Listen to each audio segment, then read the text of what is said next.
And we're back with season 3 of Music in the Minor League, man. Thank y'all for listening. We're excited. We did it, man. We had a good winter off, hung around, played some shows, but now we're back, man. Season 3. And we're going to kick it off with 2 great guests this week. We got Liz Sloan McGovern of the Urban Pioneers, and we got Mack Dart of Rock Bottom String Band. We talked to them because A, we're big fans of both, and B, Rock Bottom String Band and Urban Pioneers are hosting a festival coming up in April in Woodson, Texas. It's called the Walk This Earth Music Festival. It's going to be great. It's like right now they're selling tickets $125 for the weekend. And before you go, whoa, $125, listen to this lineup. You got Carrie Nation and the Speakeasy, Possessed by Paul James, Volk, Pinata Protest, Joe's Truck Stop, The Hoot and Hollers, Dig Deep, Madison's, Clint Vines and the Hard Times, Shame on Me, Joseph Huber, Rocco Hueca, James Honeycutt, The Match Sellers, The Outbound Train, Rock Bottom String Band, Foggy Memory Boys, Whiskey Dick, Lucas Wayne, Urban Pioneers, Heather Little, Stephen Prigmore, Tommy Luke, Grifters and Shills, Davis Brothers Band, Dimension Bill Edwards, Johnny V, Pine Box Boys, Lulu and the Black Sheep, The Lion Shames, and Ozark Cobras. Like, it's going to be a huge, huge lineup. There's going to be food trucks out there, vendors, hay rides, egg hunt, since it's going to be Easter weekend. Can't think of a better way to spend Easter weekend. It's going to be a great time out there. So we're going to be talking to them about the festival. We're going to talk about them both being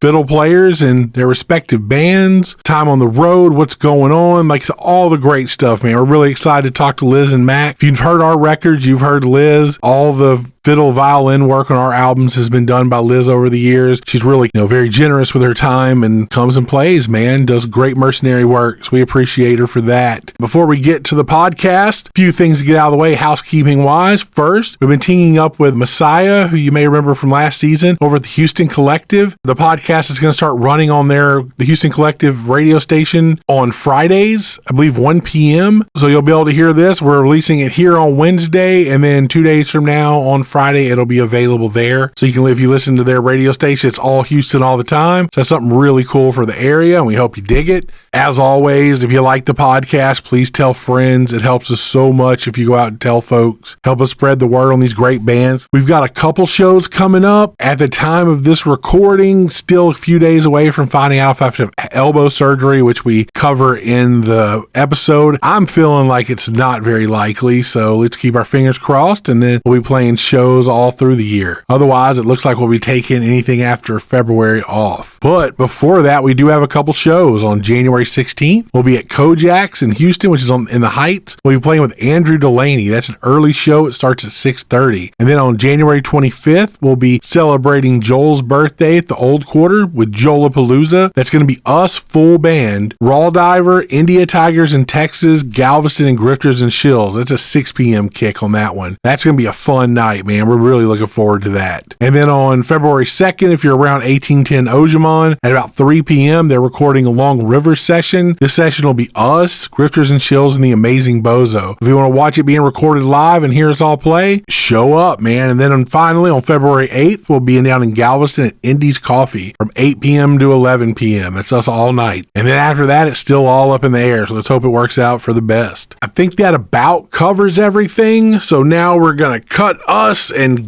or at least cut me and get to the episode. But before we get there, we're going to play you one of our favorite Urban Pioneers songs. This one's called Middle of Nowhere, and we'll catch you on the other side. Later.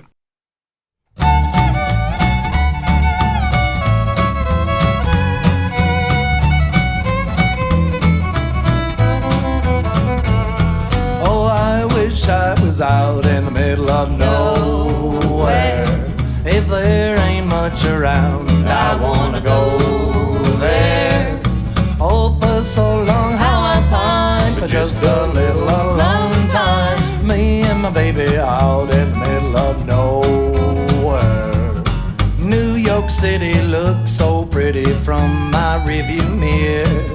Nashville town has a sound that ain't music to my ears.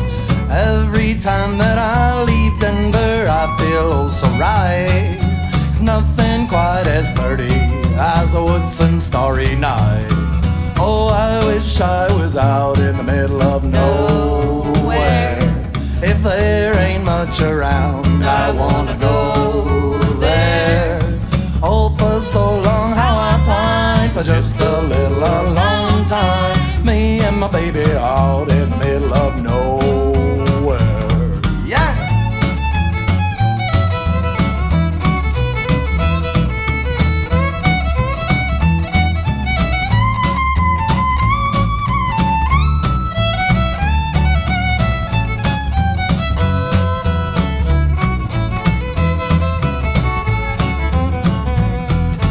honking horns and sirens I would gladly trade for hooting owls, coyotes, howls, and then I'd have it made. Watching old-time westerns from a city motel room. The middle of nowhere's calling, and I'll be returning soon. Oh, I wish I was out in the middle of nowhere. If there ain't much around, I wanna go there. Oh, for so long how I pine for just a little, a long time. Me and my baby out in the middle of no, yeah.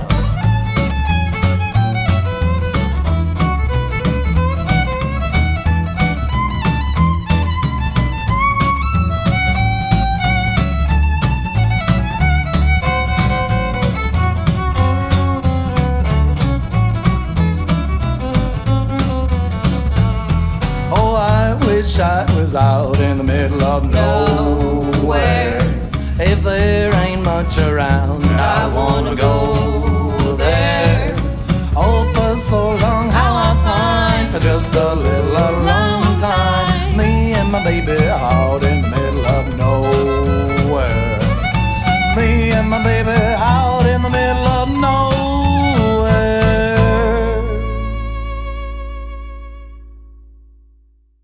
All right, we're here this week with Liz Sloan McGovern of the Urban Pioneers and Mac Dart of Rock Bottom String Band. We have two fine, what's the word? Welcome, ladies. Fiddleists. Oh, yeah. Sorry, I thought we were talking about... I was trying to make it sound as bad as possible.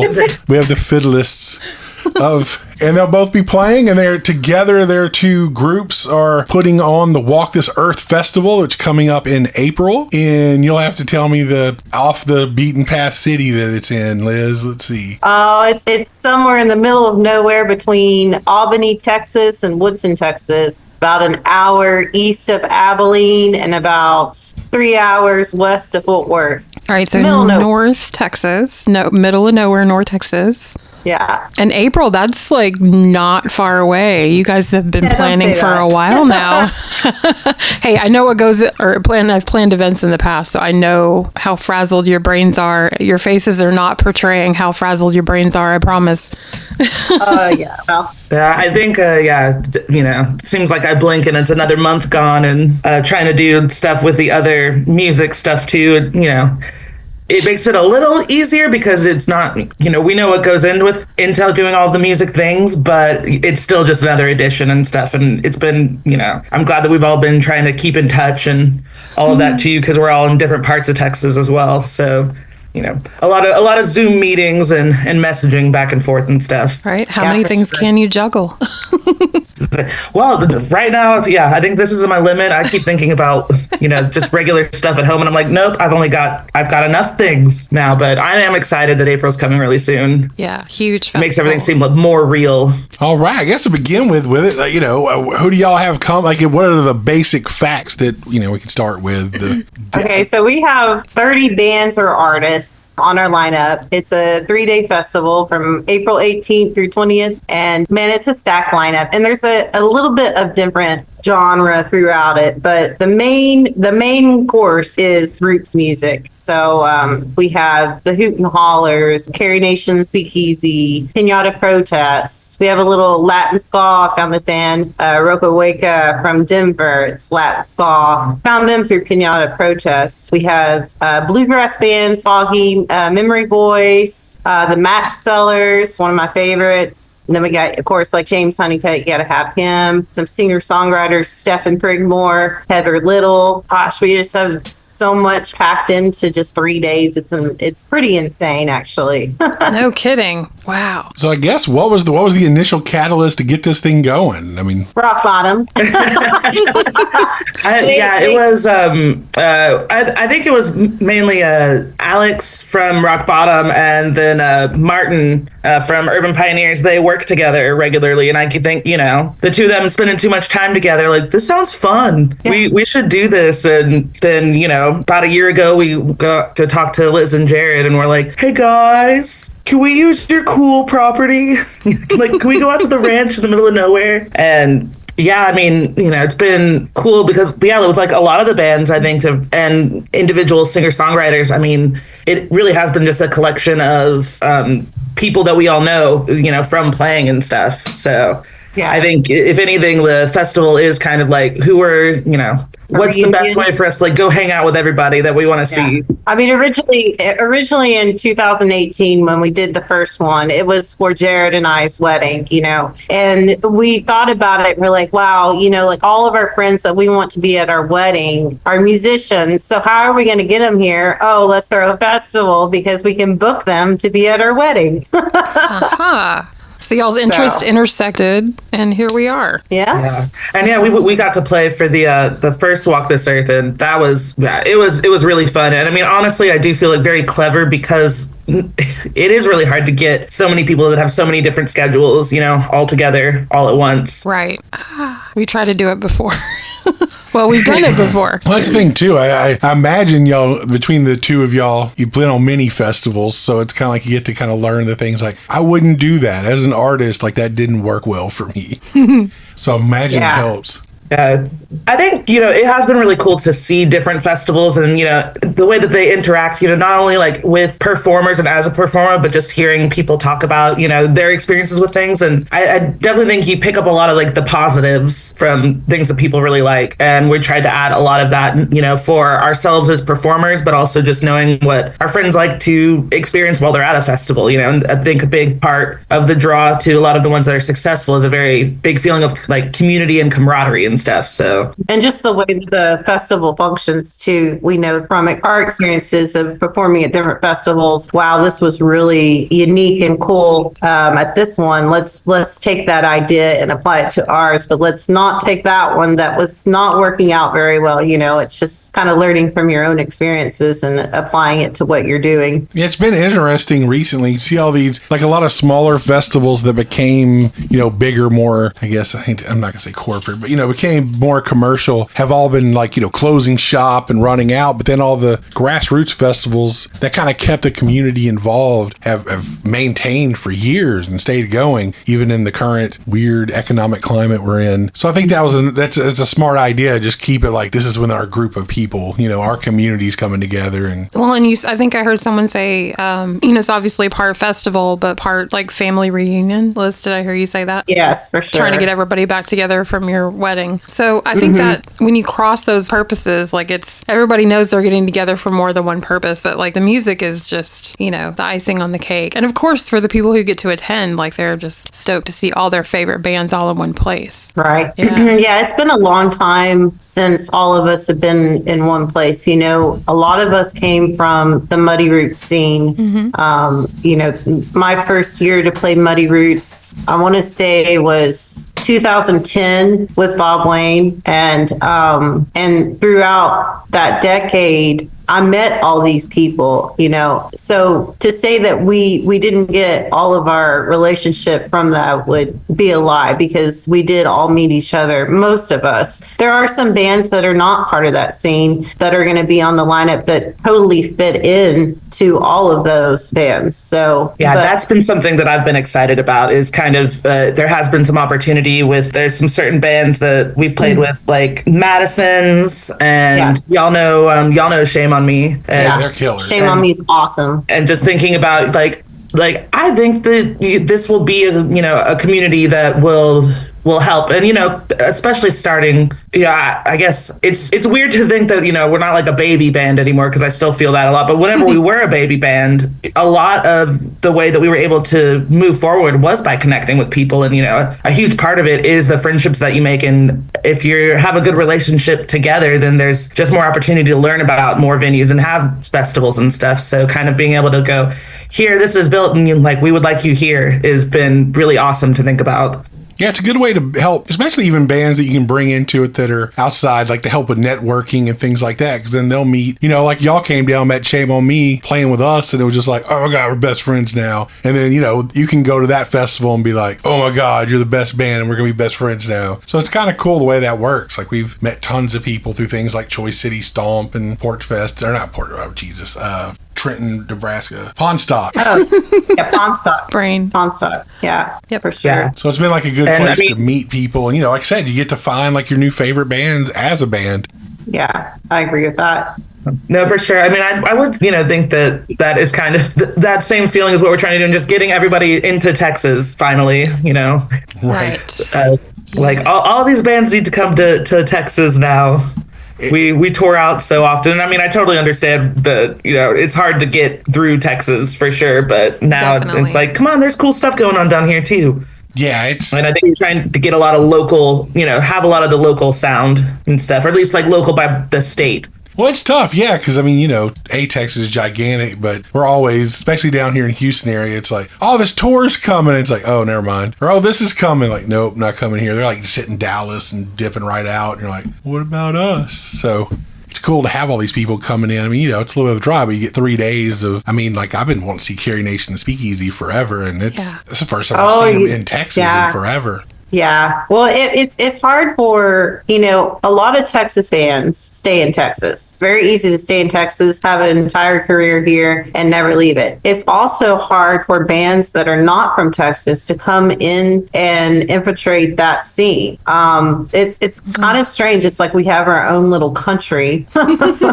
Yeah, there's no reason why it should be that way. There's a place for those bands in Texas. It's just finding the right place. And, like I just started booking music at a venue in Albany, the town next to the festival. And that's my main goal is, hey, let's bring in like Mama Said string band and people like that they would have no idea about, but would perfectly fit into that scene. It's just getting people here, even in Texas. It's just there's certain cities in Texas that, as a Texas band, that are hard as hell to like That's true. break into. Yeah. Unless you have that inside person that'll bring you in, it's just kind of like what's the password? It's like I don't know. Yeah. Yeah. Then you're never playing sure. Dallas, and it's like okay, cool. So yeah, it gets tough, man. So that's great. Yes, another important thing: tickets still available. We still got. Oh yeah, tickets are available. www.walkthesurffestival.com for $125. You get a weekend pass that includes RV and tent camping. You can also, if you just want to come for a day, do the $50 pass. Friday, Saturday, or Sunday. We're going to have a great time. Y'all should come out. We'll have lots of vendors, lots of food trucks. Some, if you're bringing your family, you got some little ones, we'll have some activities for the kids. Especially on Sunday, we'll have a Easter egg hunt for adults and kids. Some contests, a bouncy house, a hayride, serenaded hayride. We have James Honeycutt, Stephen Prigmore, and Tommy Luke all doing serenaded hayrides. Along with other hayrides that are just scenic. I wanted to emphasize that the serenaded hayrides are definitely for listening, but there will be a break in the hayride where you get to get out and we have this awesome overlook that you can look over the entire land. It's a little Texas cliff. Oh, but it's a gorgeous spot. So Yeah. it's So definitely one of the spots that you have to go out and see. You know what? I Yeah. zoned in on Is it- that pretty and fun. the fact that she invited us. Come see Yeah. the cliff. Right. She said we're Come on invited, so I'm excited about this now. Are you And still then, having your surgery during that time? That sounds lovely. Well, that's the, We don't off know the yet. record. Yeah. It's been weird. So I went in, and apparently all the stuff I've been doing to alleviate like wrist pressure has apparently been bad because I have a compressed nerve in my elbow now. That's what's been causing it. But I've been on some meds, and I can feel these fingers again for the most part. So that's helped. So we'll and see. we've Yeah. still not venturing into probably playing more than a 30-40 minute set at a time for the foreseeable future, but yeah, like it's working again, which is probably the last 6 months has sucked because it's like half the time I'm like, I hope my finger goes where it's supposed to. So it's been, which I think it hadn't been too noticeable. I mean, that's a really common problem for musicians. Yeah. Yeah, we've been driving so much this year. I think I like lean on my elbow driving, and that's not been the most positive probably thing for it. So there's a lot of factors. So he's got a brace now. I got a sweet. All right, it's important that you wear it because I know a banjo player that didn't want to wear his all the time, and once he started wearing it, he was it started doing a lot better. But I get it too. It's like it's a clunky thing. It's not super fun, but I just tell him he looks super sexy in it. I'll bring it to and it doesn't matter. I'm not here to impress people. I'm just here to be able to sleep through the night. And there's multiple times where it's like that. Every time I've worked to sleep by about 3 a.m., like, fuck this thing and throw it. And I bring it to work and do that so I can type like this. So it's good times.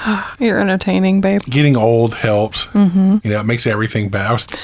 After practice last night, I was like, this is it now. Like, I'm staying like, oh, God, this hurts now. This just happens when we practice now. But yeah. Like Max says, wear your brace, man. Okay, whatever. But yeah, I'll do Sounds like a man. I'll do what I do. I was about to say, well, no, if you don't, now they have the network making sure that you wear your brace. Still not wearing it to sleep. People know, like, people are going to see you on the street and be like, where's your brace, man? I'm gonna wear Everybody who listens to this we now. go Little Rock this week, I'm gonna wear it so I drive like okay. more like. I just want to let y'all know great. that I did not plan on someone to be decorating a Christmas tree. Oh, dude, I was a few okay. times if you see me kind of giggle, it's because I'm watching the tinsel go on and stuff. Yeah, Well, I mean, really- it's kind of perfect. Christmas is coming. I hired this person to decorate a Christmas tree. It's great. It's really just a show for us, though, because, like, you can't hear anything. So we're just enjoying the background. Also, Yeah, Mac's it's gonna be background is beautiful. also awesome. So Oh yeah, I'm in this is my art room, so I like it. My art / online therapy room. yeah, and you have plants that are alive behind you. I'm like so impressed. Yeah, this is a Eggplant. patchouli, and then I've got some onions and peppers growing and stuff. Mac grows everything. I'm so jealous. I know it is kind of like become like your online guru. Yeah, could you be any more creative? Seriously, like I couldn't. It's like Mac's doing this. It's a good idea. I'm very I think that it's been nice. It's nice in some ways to be creative, and then it's nice to have people that can keep things in line a little bit more and on schedule. Yeah. And stuff. I think that we like going back to just fest planning and stuff. There's been a lot of that in the sense that, like, of course you get the idea and you're like, yeah, let's do it. Ideas. And then it's like, what about lights?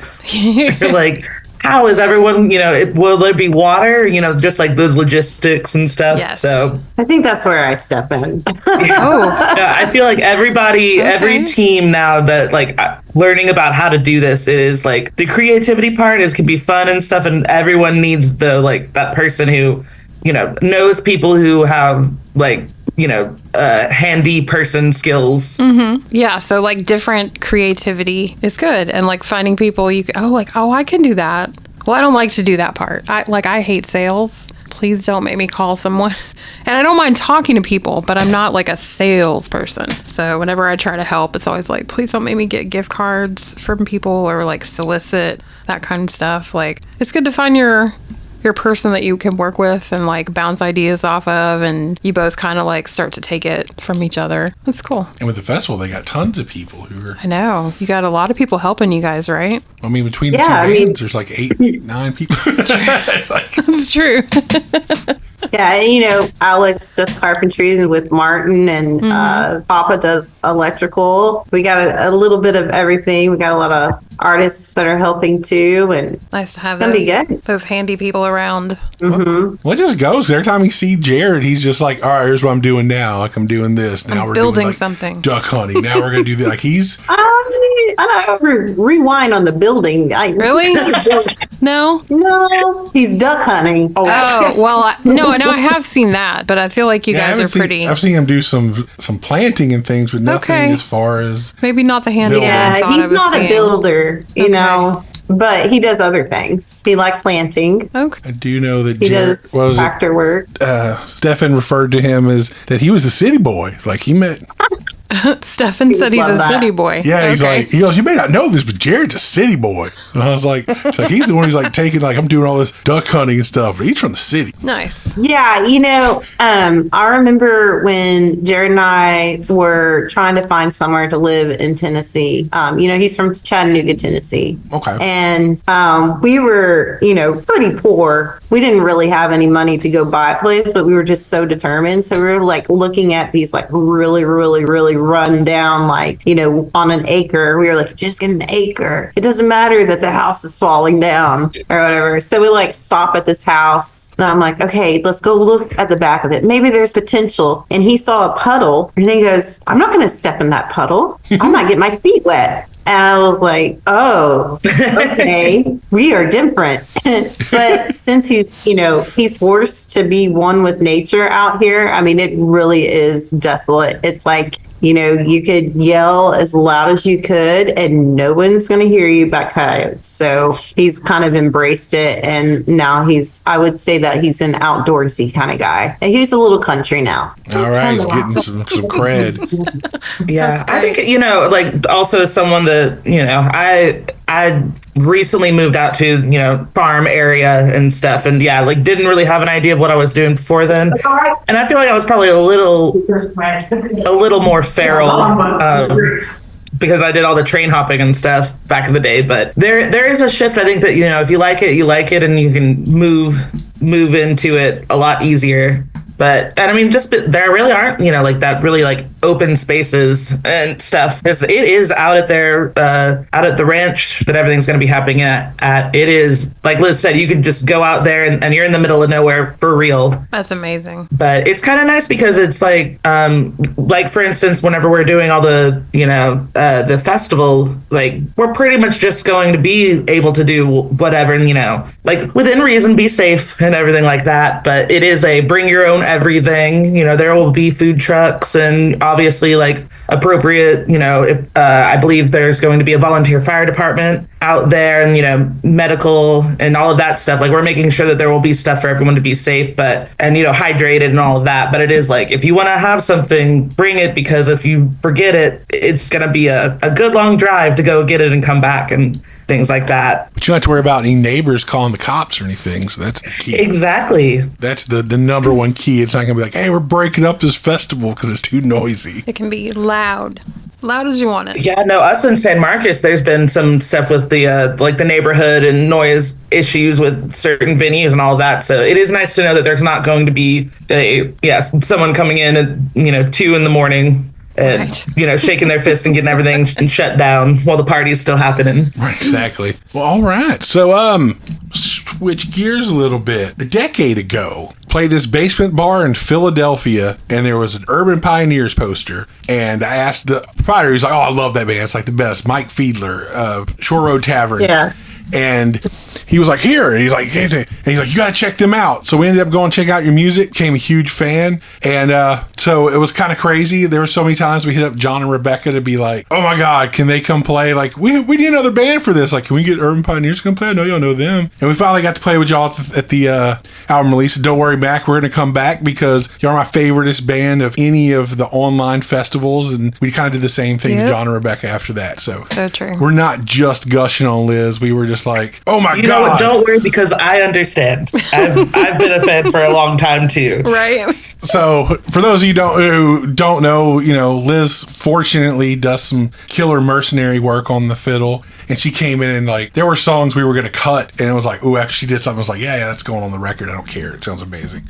So I don't even know what the point of that was, but other than be like, oh my God. So you wanted to like, and plus as we're be walking, like, hey, she plays for us. She's played on our records. I'm so sorry. No, you're good. You're great. My computer wasn't charging that whole time, and I just realized it's about to die.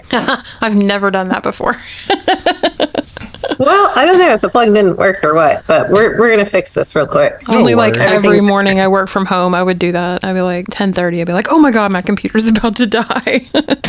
So the point of all that is, I believe, is that, to get back to the beginning of what really got you into, playing fiddle, or I'm guessing you started out, because I know Jared told me one time that, I can't remember what music store y'all went to, and it's like, they wouldn't let her touch the old violins, and she's the one who's like classically trained. So you obviously went and did like the classical training, I'm guessing. So I guess what was your path to music? So that's one of our questions we like to ask people. What got you here? Well, my path it was kind of chosen for me. When you're 3 years old, you don't say, I want to play fiddle.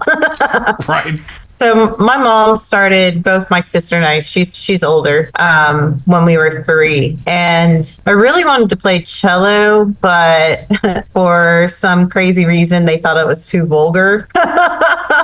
That's interesting. I came from like a really, really conservative, like Christian background. So that was out. I couldn't do that because I was spreading my legs. Oh, yeah, you straddle it. Yeah. Yeah, so bad. So they put me in violin and, I got pretty burnt out. By the time I was in college, because I had a full ride to TCU, I was just like, man, I feel like I've been doing this forever. And I really just don't want to do this. So I quit. And I actually got in a really bad car wreck my freshman year of college and ended up ripping all the skin off my arm and had staples all in it. And I couldn't play. So that's when I was like, I'm done with music.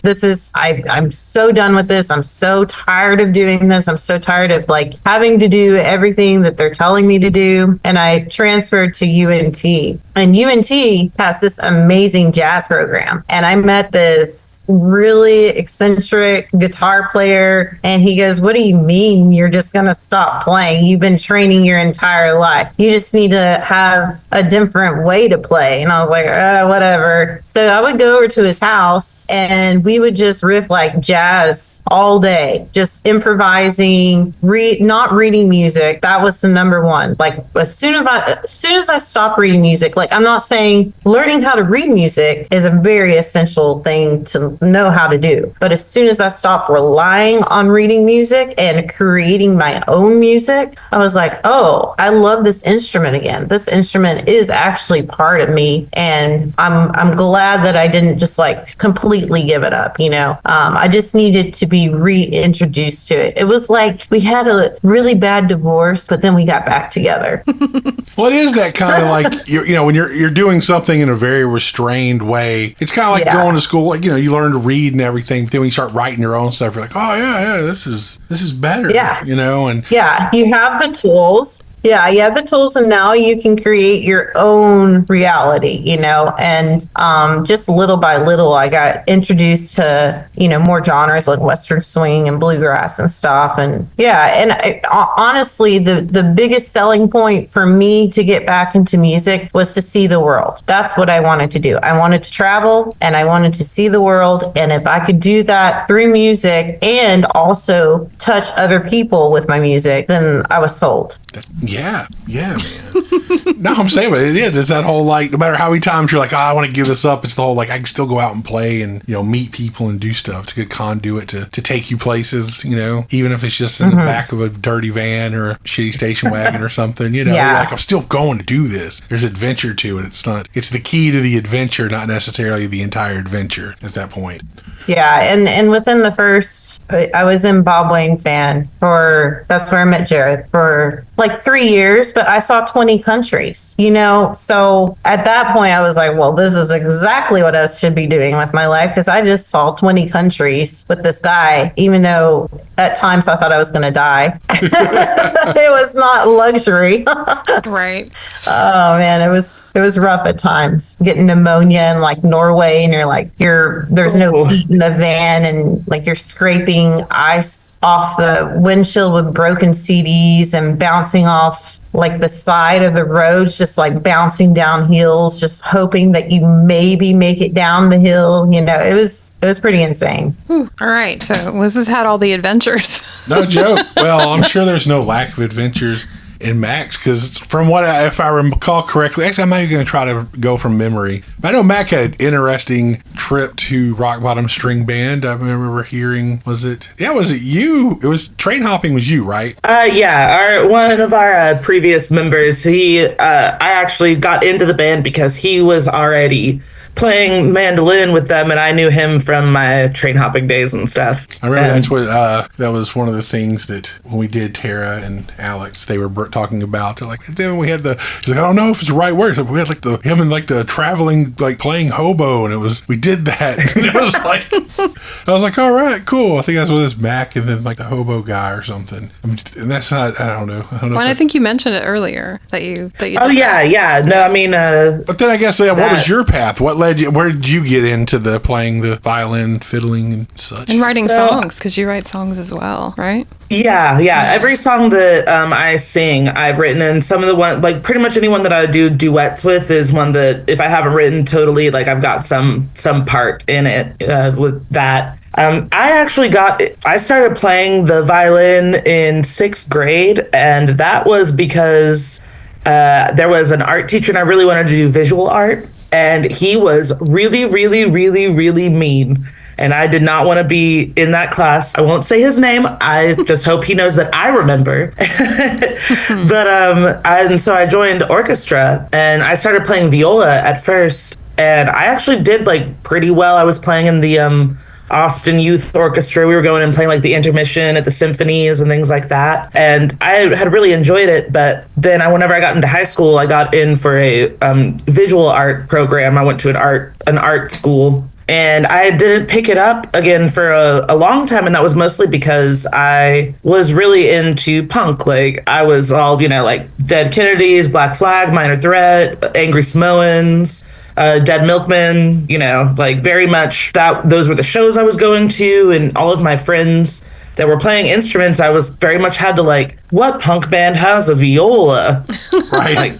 Right. Like, I can't play punk with a viola. And then I ended up spending my senior year of high school where I was kind of in this like transient space a little bit. And the person that I was with they played mandolin, and I just got a violin pretty like on a discount at some point. And I was like, I know enough about the viola that, you can use a lot of the same skills and tools to learn that. I just have to relearn, strings and whatnot. And then the minute that I graduated high school, we were in Spokane, Washington, and Portland and Seattle. And then I spent the next like year and a half to 2 years just hitchhiking and sometimes hopping trains and stuff all across the country. And it's been really interesting.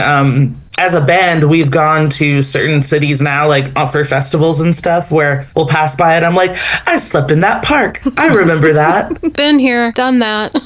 Yeah. But I mean, and I think what, Liz was saying about just like the traveling part, like I think I've always had a lot of that, not wanting to be like stagnant and really like thriving off of there's a new place, new friends, new experiences that are out there. And, being able to kind of translate what I used to do into, doing it with a band now has been like pretty easy transition. And I mean, especially I joined the band whenever I was like really, really young. So yeah, I remember the first time that I met Mac, I was like, wow, that girl is young. Yeah, I think I still had X's on my hands. I think I was still 20. Yeah, she can't even drink. Like, yeah. What is going on? You're just a little bitty baby. Oh, no, totally. I think about that now, and I'm like, more than anything, I can't believe the rest of the band has been able to party for so long because I'm about the age that they were. That's what I keep on saying. I'm tired. Last time I hung out with Rock Bottom, they about killed me. Like, they broke me. Yeah. I was broken. I was broken for at least a week. Yep. As a party band. Yeah. Sorry, but we're very enthused. We like to have a lot of fun. They do. And bedtimes are just, that's for later. Yeah. That's for when you're not on the road. See, I'm surrounded by two people where I'm normally the one who has to stay up with everybody else because they're like, we're going to go to bed. And it's like, someone has to represent. And I was like, that's going to be me.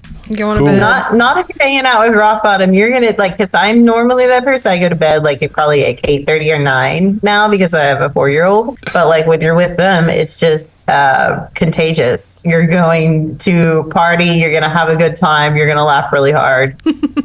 That's awesome.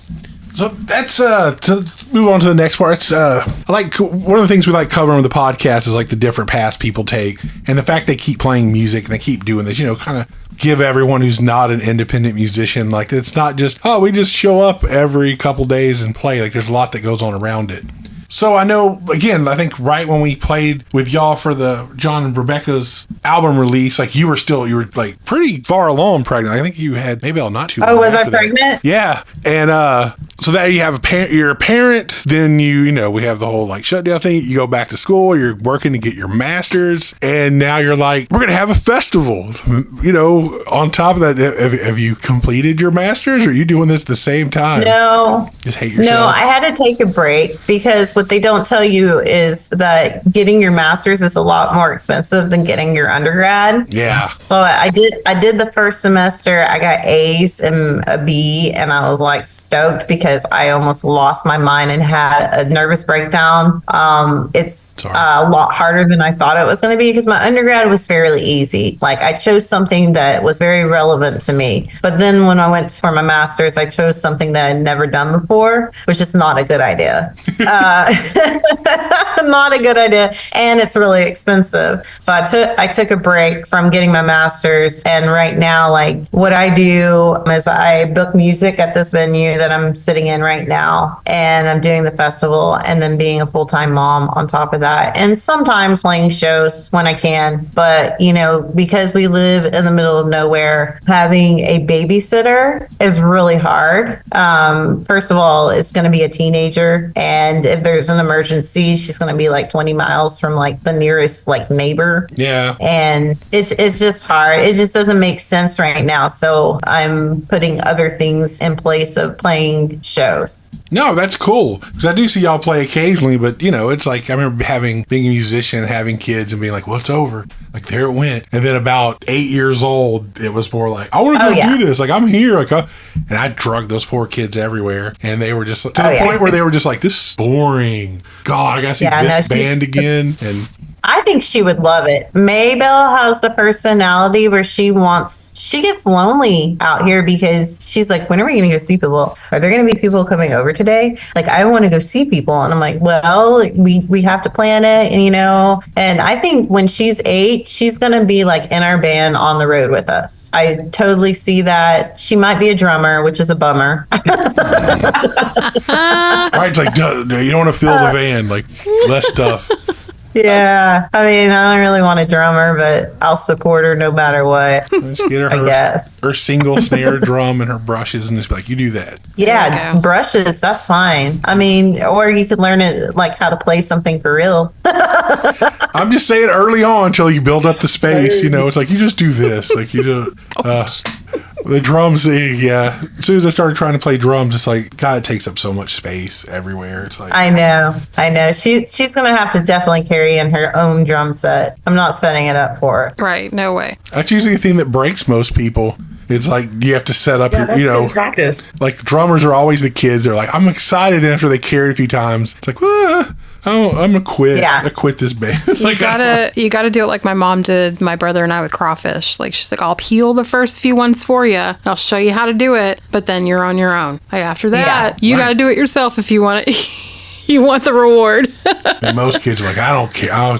What's that over there? I'll eat that. I'll just eat the chips or whatever. All right. And then on the opposite side, probably almost as needy as children, you, Mac, have a farm, like a bunch of animals and such that you're caring for and also touring like quite often. Yeah, there's been, I feel like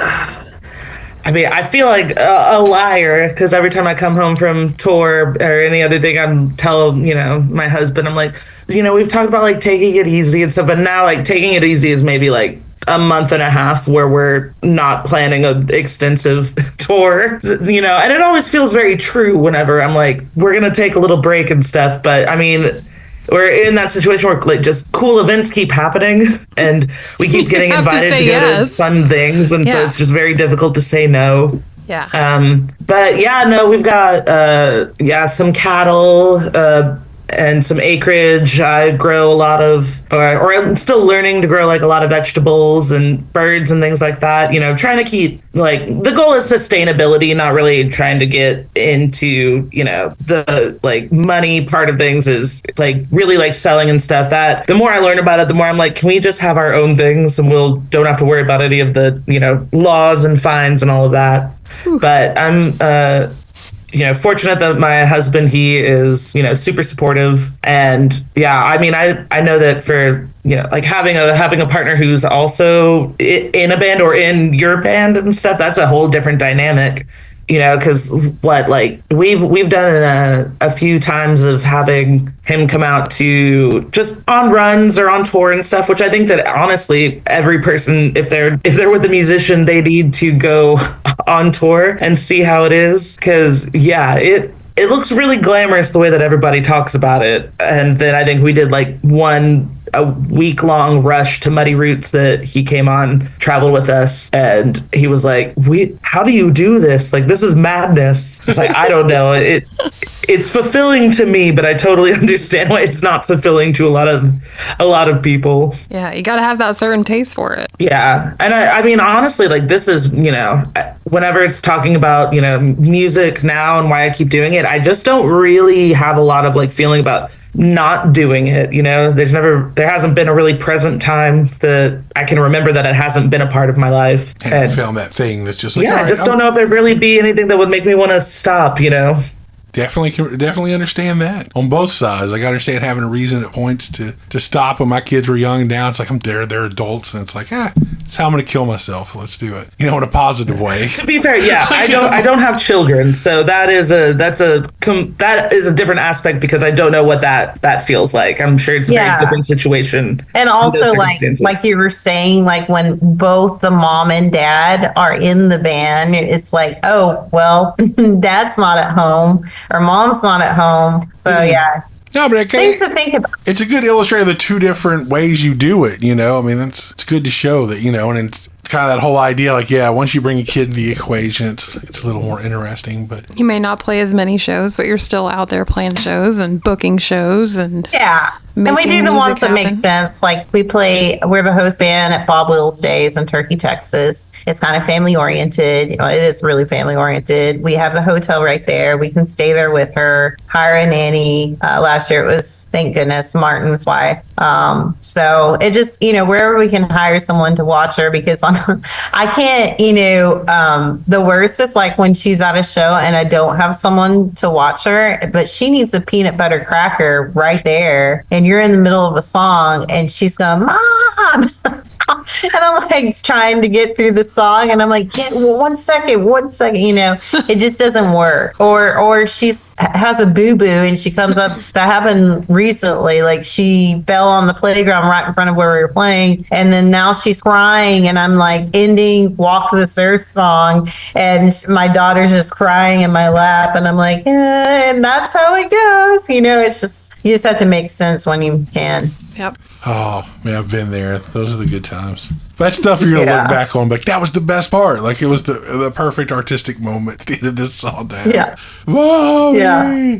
But I do love I was about to say, wasn't it Maybell's, like, first show out that we played together in Alex's backyard? Yeah. Yeah, that was really cute because, you know, there were folks watching her, but at some point, you know, she's just making a beeline for Mom. Yeah. And she's itty bitty, like really just, you know, still getting good on her feet. And she gets up to the front and the entire backyard starts clapping for her. And you can see her and like, she's like, I think I kind of like this, like in her baby brain. Maybe. And that was a really special moment to be able to share. Oh, that's cool. Yeah. No, I was just going to say that I really enjoyed talking to you guys because I'm a wannabe violin player. My parents made me take lessons when I was little and bought me a violin when I was in like kindergarten. And then we moved to Texas and there was no violin teacher. And so I never picked it back up.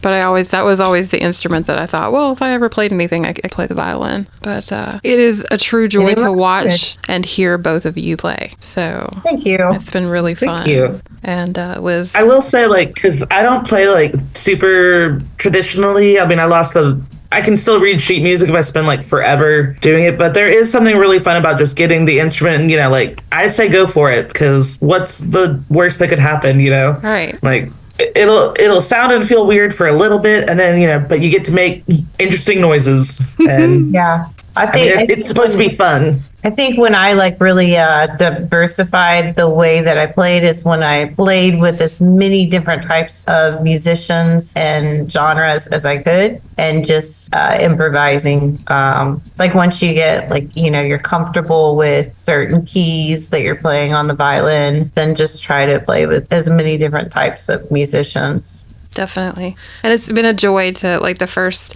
editing job I did on a song, I was able to, Sam let me loose on one of your solos. And I was just like, oh, but there's so much I don't want to cut. It's all pretty. Oh, yeah. And it was a lot of fun. So thank you both. We really appreciate it. Oh, wow. I really appreciate it. So you guys are very inspiring to me. Without naming people from the festival or whatever, we'll start with you, Mac. Who are some people that you recommend people check out? Just a handful of whoever. Someone you've seen in your without travels. naming bands from the festival. Yeah, that way it's not like someone else from the festival like, man, what about us? So. Oh, I like that. Okay.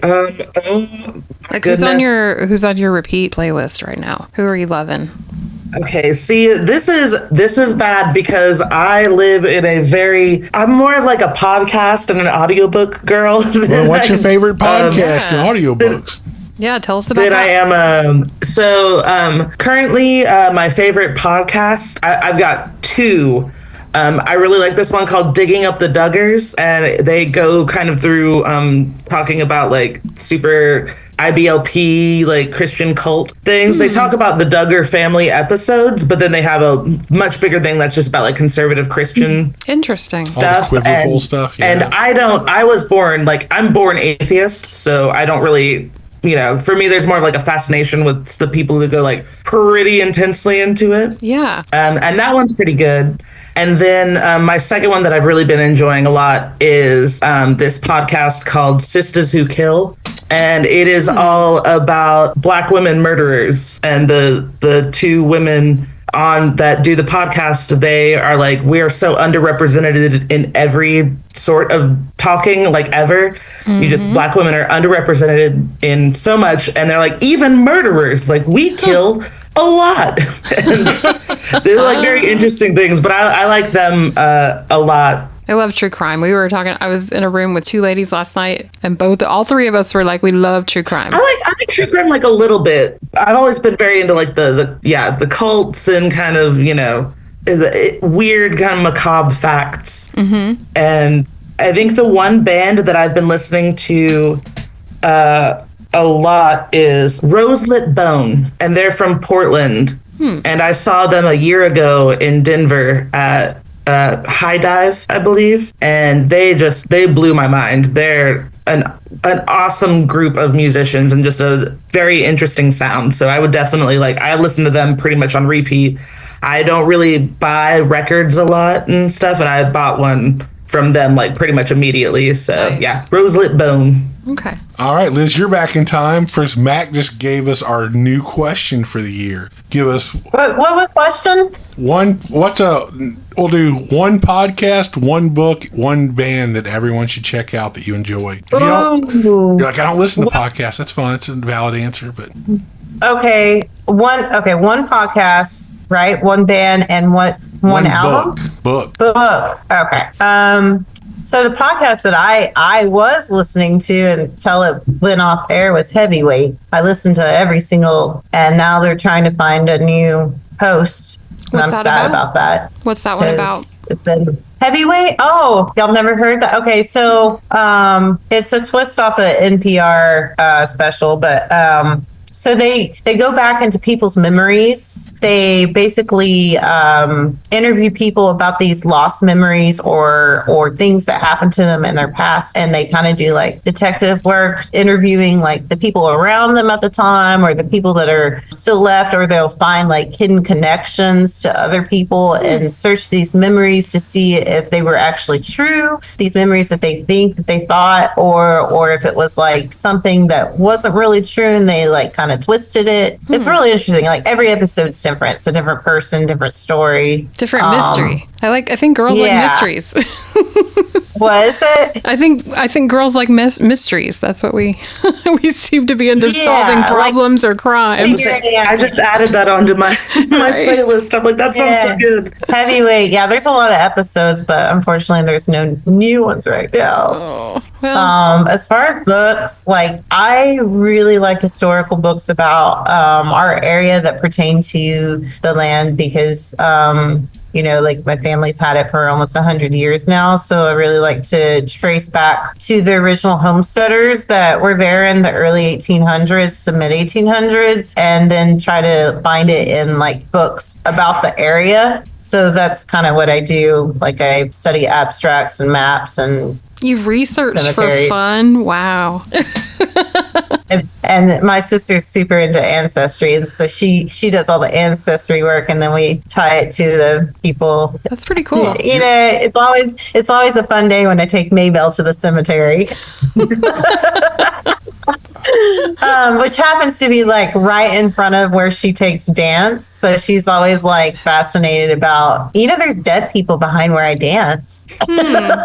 That's great. But y'all, some people like you are like our favorite people at the library. They come in like, we want to learn about this. We're trying to find this. It's like, all right, cool, man. We can do some detective work. So it's always a lot of fun. Now I'm trying to remember. Yeah. We read that. Oh man, we read this book, Assassination Vacation. Yes. And I'm trying to remember what it was that she was talking about. She kept bringing her niece to go to all these different cemeteries. I'll have to see if I can find it. But I can't remember what the niece called the cemeteries. It was hilarious. But she was young, like probably Maybelle's age. Elementary school, yeah. For like years, she was going researching all of these. The whole thing was she went and did all the presidents that had been assassinated and went through and visited their did graves the histories and went to all the graves and saw everything. I mean, it's pretty cool. How many presidents have been assassinated? Is it 4 or 5? 3? Not Lincoln, Kennedy. Was it Kennedy? No. I know he was the one who got shot, but he just died because of bad. All right. Or like mainly. Yeah, I thought there was only like 2. All right, so Lincoln. I'm not calling Garfield, you a liar. I was right, here. I'm just saying Garfield. that would be like a No, so really what- short book. It was Lincoln, Garfield, McKinley, and Kennedy. So there's been 4 that Really? were killed. Yeah. Okay. Yeah, so she goes through all of them, and it's interesting because, like I remember Garfield. I think it was McKinley. She said was the one that's like no one really remembered him, and they were just kind of like meh. Like the poor guy got killed, and everyone was just kind of like, yeah, he got killed. It's fine. But yeah, no, I do feel bad for McKinley. I'm pretty sure Garfield's the one that he like lived for a little bit, but that's back whenever they were like The infection. Yeah, they're like leeches. That's what you need. Yeah. So, History. yeah, he kind of. I think he ended up dying. He got shot or something, and ended up dying from his from infection. But yeah, back then it was like So Yeah, they're like, just pour some whiskey on it. It'll be good. Right. fine. Get some vodka. Yeah. Walk it off. We were talking about the other night. Just drain some blood. It'll make the fever go away. It's like Also, you're dying. What did I miss the last part? The last part was the band. It can't be a band playing the festival when he won. it can't be a band playing. Okay, well, I'll name the bands that I've been booking because that's like what I'm into right now is like booking as much Western swing, like that type. So like the Western Flyers, All right. that's an awesome band. Georgia Parker band, great. Jenny Mack, she's awesome. So that's kind of like where I'm at, like Squeezebox Bandits, bands like that. Okay. All right. So check some of those out. All right. Then on that note, for real this time, is there anything y'all would like to close with? Anything that we forgot? Any information y'all want to drop? So if Rock Bottom has any winter dates or if you have anything cool coming up, this is your time. we do have some stuff. We are going to be in January. We are going to be at the Ozark Mountain Music Festival in Eureka Springs. Nice. We will be closing out the night at at Chelsea's for that, I believe, on that Sunday at the very end of the festival. Nice. And then pretty much all of February, we are going to the Pike Jam in Stevens Point, Wisconsin, and doing some North touring there. Getting our snowshoes on and all of that. And then after that, we're going to be just working on Walk This Earth and planning for all of that. All right. Liz, what you got coming up? I've just been booking bands, putting them in this venue. Check out Good Night Steakhouse and Saloon in Albany, Texas. If you're a Western swing band or a country band, hit me up at booking.goodnights@gmail.com and check out walkthisearthfestival.com. We got a lot of awesome things coming up. It's going to be a good time. Don't miss it. April 18th through 20th, 2025, Easter weekend. All right. Well, thanks, Kim. Bye, y'all. All right, y'all, that does it with our first episode of season 3, man. Thank y'all for listening. Be sure to go check out the Walk This Earth Music Festival online. Check out Rock Bottom String Band. Check out Urban Pioneers. Support all these musicians. They're great people and good friends. We'll be back next week with the Bar Rats from here in Houston, Texas. Hope you dig them, man. Bring some punk rock into the equation. We're really happy about that. Until then, if you like the podcast, tell folks. Make sure you follow everyone on their socials and do all that. Get out there and support local live music, no matter where it's at, man. And I guess that about does it for us. We'll see you next time. We're going to leave you with a Rock Bottom String Band song called 10. We hope you dig it, and we will see you in 2 weeks. Later.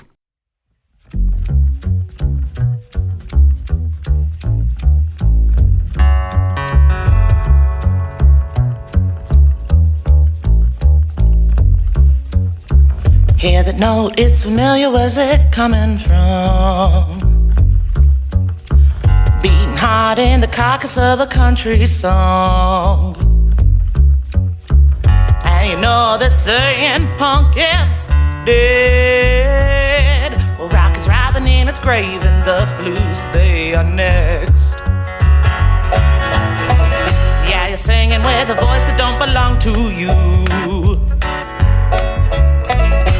Telling lies, try to make a little truth, and now you're wandering this place without a friend. Well, pick up the shovel, brother, 'cause now it's our turn to tend. Practice, practice, try again. Practice, practice, practice. Aching fingers playing broken notes you got to mend. Practice, practice. They'll be playing when you're gone like they did before you began. Blood's the fertilizer of the garden I am growing in.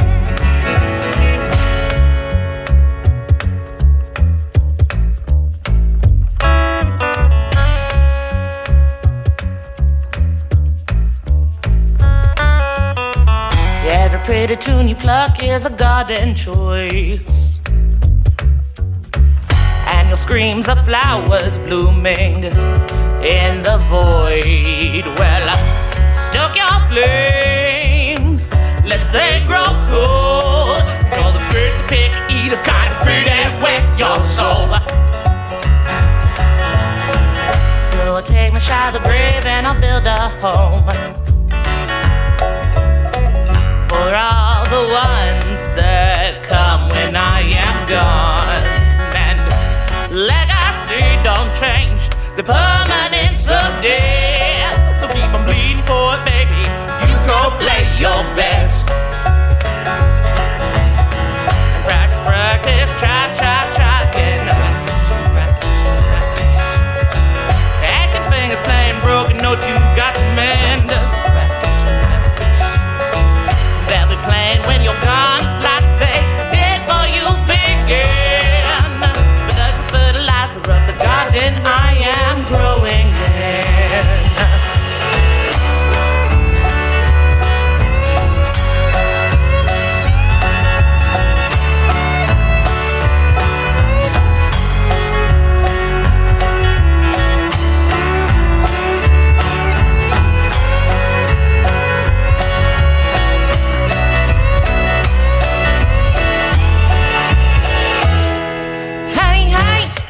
You know I'm gonna play songs of my heroes while they dance in their graves. Hey, hey.